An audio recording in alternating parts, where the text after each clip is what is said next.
We're counting down the 15 hit songs from the 1970s that once filled the airwaves, but you probably haven't heard in decades.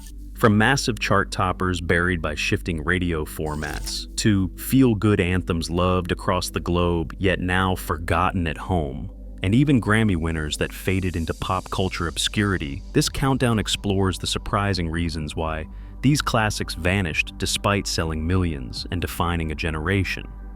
Which lost anthem takes the top spot as the most forgotten hit?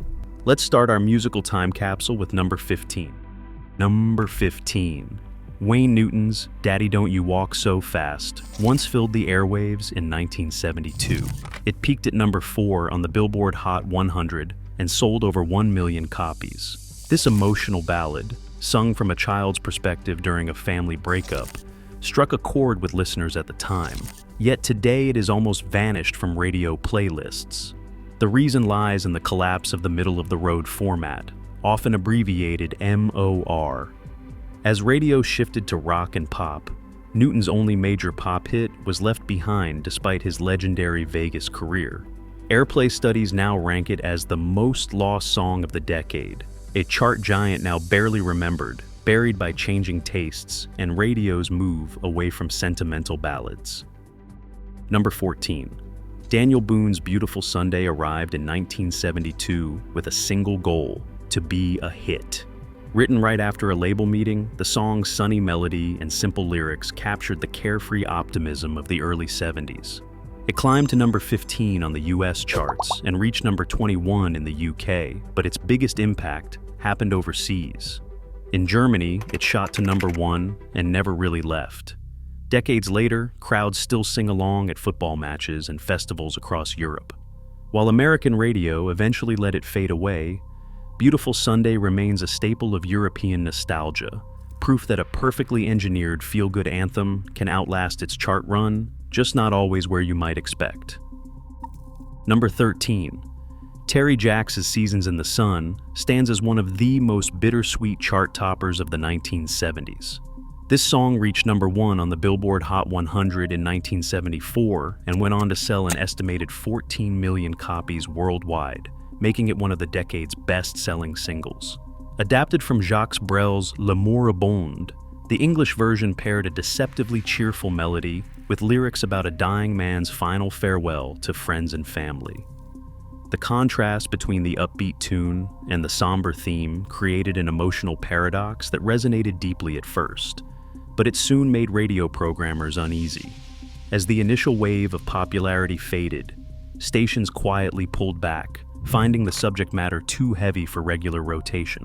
Today, despite its massive sales, you probably haven't heard Seasons in the Sun in decades, a haunting reminder of how even a global smash can vanish when its message cuts too close to home. Number 12. Rupert Holmes's Escape. The Pina Colada song was impossible to escape in late 1979.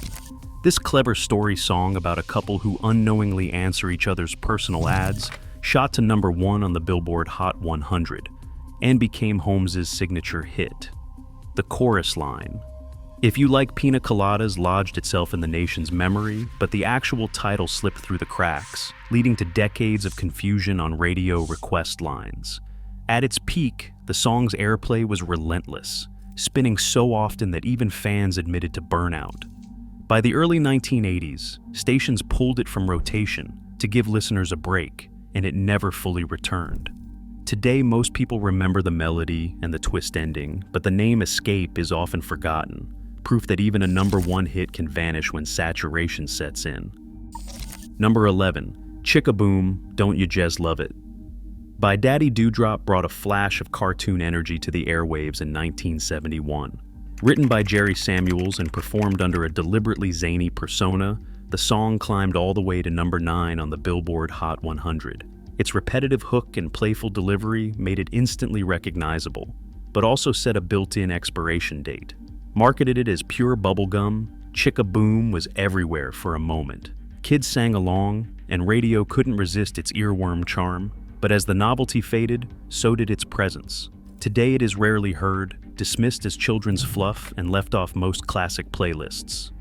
The Daddy Dewdrop character, crafted for maximum catchiness, proved that branding could propel a song to the top, but not keep it there.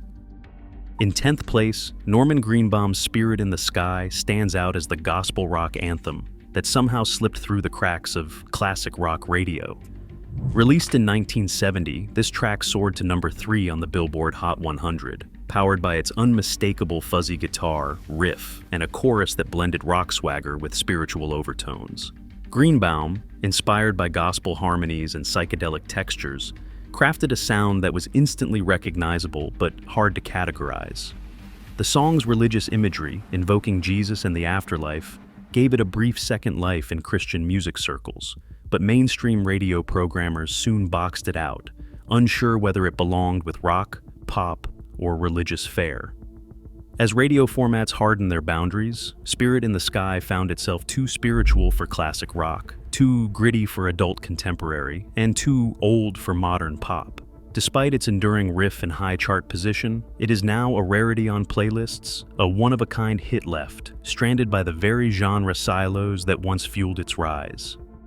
Number 9, Funky Town by Lips Incorporated lit up dance floors worldwide in 1980, riding a wave of synthesizers and disco grooves straight to the top of the charts. This track did not just dominate in the United States, it reached number 1 in 29 countries and sold over 10 million copies, making it one of the era's biggest global hits. But just as Funky Town was peaking, the disco backlash hit hard. In the wake of events like Disco Demolition Night, radio programmers slashed disco tracks from their playlists almost overnight. By 1981, airplay for Funky Town had dropped more than 90%, and the song all but vanished from American radio.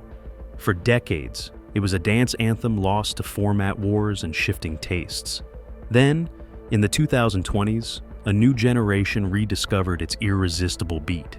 Streams jumped 300% thanks to viral TikTok videos. Funky Town stands as a rare hit that was buried by cultural backlash, only to find new life decades later through the power of social media.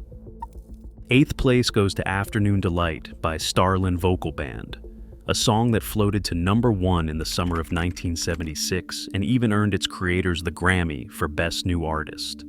At first, its breezy harmonies and innocent-sounding melody made it the perfect soundtrack for picnics and lazy afternoons. But underneath the sunshine lurked a wink. Those lyrics about midday romance were not as wholesome as they seemed. In the 1970s, that sly euphemism was part of the fun. But as time passed, the line between clever and corny blurred. Later generations found the song's coyness more awkward than alluring, and radio programmers quietly retired it. The group never managed another big hit, and Afternoon Delight became a textbook case of a tune aging into kitsch. Once a symbol of playful rebellion, it now lives on mostly as a punchline, proof that even a Grammy winner can be left behind when pop culture moves on. Number 7. Love Hangover by Diana Ross soared to the top of the Billboard Hot 100 in 1976, capturing the pulse of the disco era with its slow-burning build and swirling string arrangements. At its peak, the song filled dance floors and dominated radio rotations, cementing Ross's transition from Motown legend to disco superstar. Yet despite its number 1 status and undeniable groove, Love Hangover is often missing from Ross's greatest hits compilations and classic radio playlists. Program directors and anthology curators tend to favor her earlier Motown hits like Ain't No Mountain High Enough and Reach Out and Touch, leaving this disco classic in the shadows. The song's lush production and euphoric vocals perfectly embodied the spirit of mid-1970s nightlife. But as disco became pigeonholed and later faced backlash, Love Hangover struggled to find a home outside its original era. Even for a superstar like Ross, catalog choices and format politics can quietly erase a chart-topping hit from collective memory. Number 6. Hooked on a Feeling by Blue Swede gave the world one of the most unforgettable openings in pop history. The booming Ooga Chaka chant that is impossible to hear without smiling. This Swedish cover of B.J. Thomas's 1968 hit shot to number 1 on the Billboard Hot 100 in 1974, making Blue Swede the first Swedish act to top the United States charts. For decades, though, the song faded from radio playlists, remembered mostly as a quirky relic of 70s AM radio. That all changed in 2014, when Hooked on a Feeling exploded back into the spotlight as the centerpiece of the Guardians of the Galaxy soundtrack. Streaming numbers soared overnight, and a whole new generation started chanting along, proving that a film placement can resurrect even the most forgotten of chart toppers. It is a rare case where nostalgia and pop culture collided, turning a lost hit into a Marvel-fueled anthem, reminding everyone just how much power a single movie can have over the musical memory of an entire era. Number 5. As the Years Go By Mashma Khan stands as a Canadian classic that owes its longevity to more than just chart success. Released in 1970, this fusion of rock and orchestral sounds soared to number 1 in Canada and broke into the top 40 in the United States. A rare feat for a Canadian act at the time, but the band broke up just a year later and their chance for international stardom faded. What kept the song alive north of the border was the introduction of Canadian content regulations, called CanCon, by the Canadian Radio and Television Commission, spelled CRTC, in 1971. These rules required radio stations to dedicate at least 30% of their playlists to homegrown music, ensuring that As the Years Go By remained a staple on Canadian airwaves long after it disappeared from United States radio. For many Canadians, it became a soundtrack to a uniquely national moment, while listeners elsewhere barely got to know it. Today, the song is a point of pride for those who remember the early days of CanCon, and a reminder of how policy can shape pop culture memory. Number 4. Tennessee Birdwalk by Jack Blanchard and Misty Morgan fluttered to the top of the country charts in 1970, and even managed to perch at number 23 on the Billboard Hot 100. This husband and wife duo crafted a novelty tune that sounded like nothing else on the radio, a whimsical imagining of birds stripped of all their defining features, from their wings to their feathers, wandering a surreal, birdless world. The song's playful lyrics and bouncy country pop arrangement made it an instant favorite with both country and pop audiences, a rare crossover for such an eccentric track. For a brief moment, Tennessee Birdwalk was everywhere on AM radio, its quirky sound and offbeat humor providing a lighthearted escape during a turbulent era. But that same eccentricity soon limited its staying power. As radio formats tightened and novelty songs lost their mainstream appeal, this oddball hit quietly faded from the airwaves, leaving only a faint echo for those who remember when country could be as weird as it was catchy. Number 3. Jennifer Tompkins by Street People is a chart oddity that few remember, despite a 4-month run on the Billboard Hot 100 in 1970. Written and produced by Rupert Holmes, years before his Pina Colada fame, the song peaked at number 36 and became a staple of early 1970s AM radio. Its soulful melody and smooth production fit right in with the era's radio gold. But behind the scenes, business confusion nearly erased it from history, leaving it forgotten. The single was credited to Street People after a tangle of label paperwork and disputes over the cufflink's name, leaving Rupert Holmes' own identity in the shadows. Without a clear artist to promote, the song struggled for lasting recognition, even as it quietly racked up 16 weeks on the charts. This branding misfire meant that, unlike other AM hits of the time, Jennifer Tompkins faded almost completely from the pop landscape. Today it stands as a case study in how industry decisions, not just musical merit, can bury a hit, leaving even the catchiest tunes lost to time.